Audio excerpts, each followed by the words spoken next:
Halo semuanya, hari ini aku akan memberi sebuah presentasi tentang cerpen Bayang-Bayang karya A.A. Nafis dan cerpen Pemintal Kegelapan karya Intan Paramaditha. Dalam presentasi ini, aku akan menjelaskan genre cerpen kedua, sebuah biografi singkat A.A. Nafis dan Intan Paramaditha, analisis unsur intrinsik cerpen, dan analisis unsur ekstrinsik dua cerpen yang telah dibahas.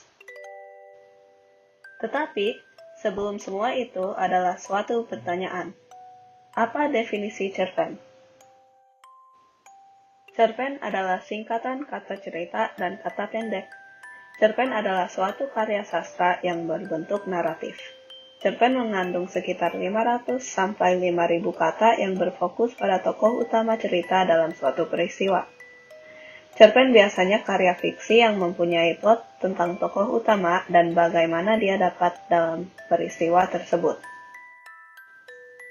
Seperti yang terlihat dan terdengar dalam bagian pertama presentasi ini, cerpen Bayang-Bayang dan cerpen Pemintal Kegelapan mempunyai suatu genre. Genre cerpen Bayang-Bayang, misalnya, sepertinya oleh karena kemiripannya kepada karya sastra lain A.A. Nafis, adalah genre sindiran. Sebaliknya, Pemintal Kegelapan adalah suatu cerpen yang ditulis dengan genre horor dan misteri. Sekarang, aku akan membahas tentang penulis-penulis cerpen Bayang-Bayang dan cerpen Pemintal Kegelapan. Ali Akbar Nafis, penulis cerpen Bayang-Bayang dan lebih terkenal sebagai A.A. Nafis, adalah sebuah orang yang lahir di Kampung Jawa, Padang Panjang, dalam Sumatera Barat pada tanggal 17 November tahun 1924. A.A. Nafis sangat terkenal dalam Indonesia oleh karena karya-karya sastra sindirannya yang dia sangat sering dan dengan sangat baik membuat.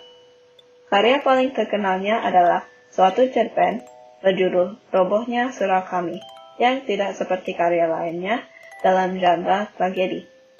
Nafis pertama menjadi tertarik untuk menjadi penulis sejak usia SD, setelah dia telah terinspirasi saat membaca cerpen karya Hamka pertama kalinya. Nafis meninggal pada tanggal 22 Maret tahun 2003 di Padang. Intan Paramaditha telah lahir pada tanggal 15 November tahun 1979 di Bandung. Dia adalah sebuah penulis yang terkenal untuk karya-karya sastranya yang sering dilihat sebagai karya feminis gotik. Karya paling terkenal yang dibuat oleh Intan Paramaditha adalah novelnya Gentayangan, Pilih Sendiri Petualangan Sepatu Merahmu, yang menang 2 penghargaan dari Amerika.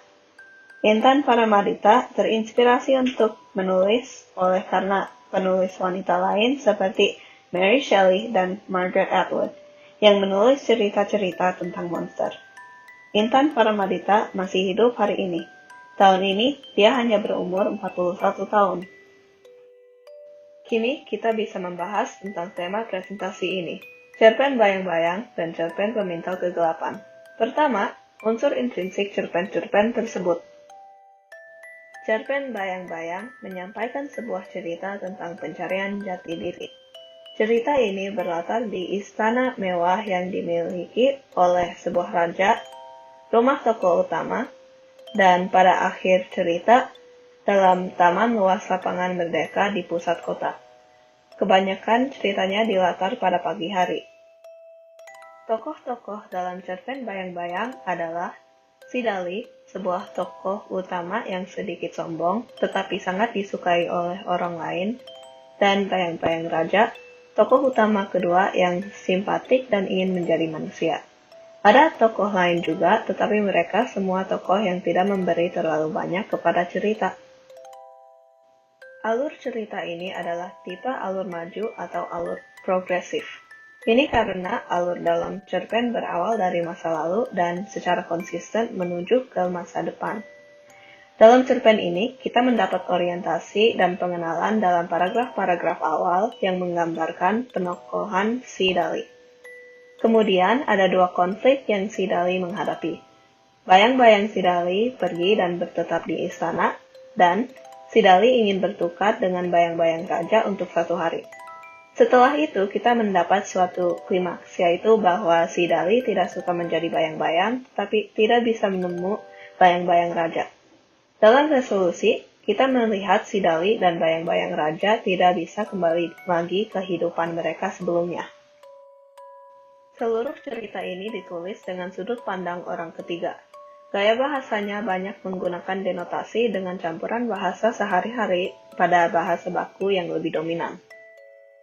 Pada akhirnya, cerpen ini adalah sesuatu yang menyampaikan secara cerita simbolik bahwa kekurangan dan kebaikan kita adalah sesuatu yang sangat penting untuk identitas kita dan bahwa tanpa kekurangan atau tanpa kebaikan kita, kami tidak memiliki identitas.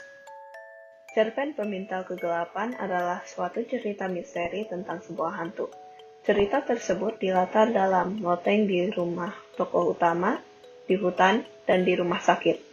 Cerita ini dilatar dalam pagi dan malam hari. Tokoh-tokoh dalam cerpen adalah tokoh utama yang tidak memiliki penokohan banyak, sepertinya karena cerpen ini menginginkan berfokus kepada aspek misteri tentang tokoh lain, yaitu sebuah hantu atau si pemintal kegelapan. Hantu dalam cerita adalah seseorang yang sangat berdedikasi kepada orang yang dia menyayangi atau mencintai. Tetapi dalam awal cerita, dia bisa melampiaskan amarahnya kepada orang-orang yang tidak pantas mendapatkannya. Seperti dalam cerpen Bayang-Bayang, ada tokoh lain juga, tetapi mereka semua tokoh yang tidak memberi terlalu banyak kepada cerita. Ceritanya mengikuti tipe alur campuran dengan suatu cerita tentang hantu tersebut dalam cerita sebenarnya. Plotnya mengandung orientasi dan pengenalan pada awal cerita saat tokoh utama menceritakan tentang loteng dan hantu yang menjatuh cinta dengan sebuah pemburu di hutan. Setelah itu, kita dapat dua konflik, yaitu bahwa pemburu menjadi ketakutan kepada hantu dan membuatnya marah, dan bahwa ibu tokoh utama menjadi sakit dengan kanker. Klimaks dan resolusi cerita terletak pada akhir cerpen tersebut saat ibu tokoh utama mengungkapkan bahwa dia sebenarnya adalah hantu dalam ceritanya. Cerita ini ditulis dalam sudut pandang orang pertama dan menggunakan banyak denotasi dengan bahasa formal yang lebih dominan. Cerita ini tidak terlalu punya amanat yang sangat jelas, tidak seperti cerpen Bayang-Bayang, tetapi tetap menjadi cerita yang bagus. Akhirnya, kita akan membahas unsur ekstrinsik cerpen. A.A. Nafis, penulis cerpen Bayang-Bayang, adalah seseorang yang tetap dalam Indonesia dan mendapat inspirasinya untuk menulis dari cerpen lokal yang dia membaca pada umur SD. Dia hidup pada tahun 1924 sampai tahun 2003, yang saat itu kebanyakan masa kecilnya berada saat penjajahan dan kemerdekaan Indonesia. Ekonominya juga masih lebih baik daripada sekarang saat dia masih kecil. A.A. Nafis adalah orang yang berani memberi kritikan kepada seluruhnya, dan itu kenapa dia sangat terkenal untuk karya sastranya. Dari apa yang kita bisa lihat dalam cerpennya, Bayang-Bayang, dia tidak memandang bahwa kekurangan dan keburukan adalah sesuatu yang harus terhapus sepenuhnya, tetapi adalah sesuatu yang memberi orang identitas yang mereka punya. Sebaliknya, Intan Paramaditha, penulis Pemintal Kegelapan, telah pergi ke aneka negara di luar Indonesia, seperti Australia dan Amerika Serikat. Inspirasinya adalah penulis wanita lain yang terkenal di seluruh dunia dan tidak datang dari Indonesia. Dia telah lahir setelah kemerdekaan Indonesia dan hidup pada zaman yang lebih aktif dengan aspek feminisme dan persamaan. Intan Paramaditha adalah seseorang yang setuju dengan feminisme dan sangat menyukai hal-hal seperti horor. Kita bisa dalam cerita ini melihat sedikit dari opini-opini dia tentang persamaan dan feminisme, dan lebih jelas kita bisa lihat aspek horor yang dia sangat menyukai. Dan itu akhir presentasi aku. Terima kasih untuk menonton video ini.